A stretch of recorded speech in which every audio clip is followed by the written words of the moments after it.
sejahtera bagi kita semua.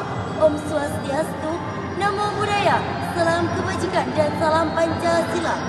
Yang terhormat Dewan Juri, Bapak dan Ibu guru pendamping, serta rekan-rekan pelajar Indonesia dalam pejuang masa depan bangsa. Marilah kita ucapkan kalimat Alhamdulillah kehadirat Allah Subhanahu wa Ta'ala yang telah melimpahkan rahmat, taufik, serta hidayahnya kepada kita semua, sehingga pada hari ini kita dapat mengikuti lomba pidato trio dalam rangka memperingati Hari Kesaktian Pancasila, Hari Sumpah Pemuda, dan Hari Pahlawan 2025. Izinkan saya, Hanifah Aulia Rahma, saya Fatimah Zahra Ulufi, dan saya Azrana Syita Firzana. Kami, siswi Madrasah Alia Negeri Sidoarjo, hadir di hadapan Anda untuk menyampaikan pidato dengan judul Kesaktian Pancasila, meneladani Kanigoro, mengobarkan semangat Sumpah Pemuda generasi Z.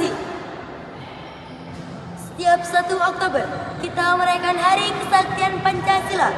Ini bukan hanya sekedar upacara, melainkan momentum besar untuk merefleksikan dan mempertahankan Pancasila sebagai ideologi negara bangsa Indonesia. Kita tahu Pancasila pernah dan akan selalu diuji. Ancaman ideologi lain seperti neokomunisme terus berupaya membangkitkan bibit perpecahan dengan berbagai manipulasi opini. Mengapa kita tidak boleh lengah? Karena sejarah mencatat betapa kelamnya masa lalu itu. Mereka, kelompok-kelompok yang ingin mengganti ideologi negara, telah menerapkan luka kemanusiaan yang mendalam. Di sinilah kita perlu menengok salah satu tokoh kebirapan yang menjadi peringatan keras bagi kita, peristiwa Kanigoro di Kediri. Tanggal 13 Januari 1965, Kanigoro menjadi saksi bisu. Saat fajar menyingsing di sebuah pondok pesantren Al-Jauhari, ketika para santri sedang menjalankan sholat subuh, massa yang berafiliasi dengan Partai Komunis Indonesia datang menyerbu. Mereka tidak hanya melakukan teror, tetapi juga melakukan tindakan yang melanggar nilai-nilai kemanusiaan. Bahkan mengambil kitab suci Al-Quran dan menginjak-injaknya. Peristiwa ini membuktikan bahwa ancaman terhadap ideologi Pancasila bukanlah sekedar teori, melainkan kenyataan yang menghancurkan persatuan dan nilai ketuhanan. Kekerasan PKI, baik di Kanigoro maupun di tempat lain, adalah sejarah kelam yang tidak boleh terulang kembali. Waspada nasional adalah harga mati. Dan disinilah semangat Sumpah Pemuda 28 Oktober menjadi relevan bagi kita generasi Z.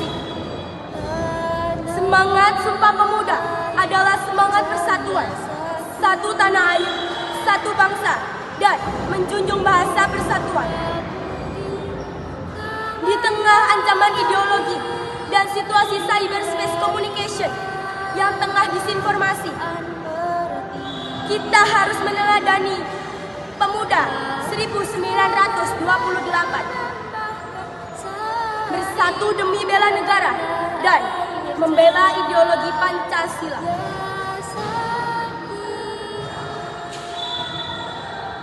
Lantas, bagaimana cara kita sebagai generasi Z memaknai Hari Pahlawan 10 November? Apakah pahlawanan bukan lagi soal angkat senjata, melainkan tentang tanggung jawab bela negara atau ideologi Pancasila? Dan kewaspadaan nasional di era digital. Kita harus menjadi pahlawan di lini masa dan di ruang nyata. Kami menawarkan beberapa ide konkret untuk melestarikan dan merevitalisasi nilai-nilai Pancasila. Yang pertama, literasi digital berbasis Pancasila. Menggunakan media sosial bukan untuk menyebarkan kebencian atau politik memecah belah, tetapi untuk mengedukasi dan menyebarkan konten positif tentang sejarah kelam PKI seperti Kanigoro, agar generasi kita dapat lebih berwaspada. Yang kedua, aksi komunitas kebinekaan, aktif dalam kegiatan yang mendorong musyawarah dan mufakat, serta mewujudkan keadilan sosial sesuai dengan sila keempat dan kelima.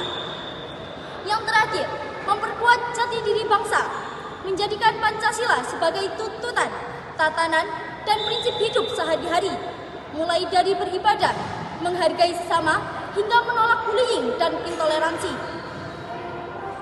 Dokter Pancasila telah teruji. Semangat Sumpah Pemuda adalah kuncinya. Dan kepahlawan generasi Z adalah janji untuk masa depan. Mari kita jaga, pertahankan, dan lestarikan ideologi yang sesuai dengan karakter bangsa Indonesia ini. NKRI, harga mati. Pancasila pasti di hati.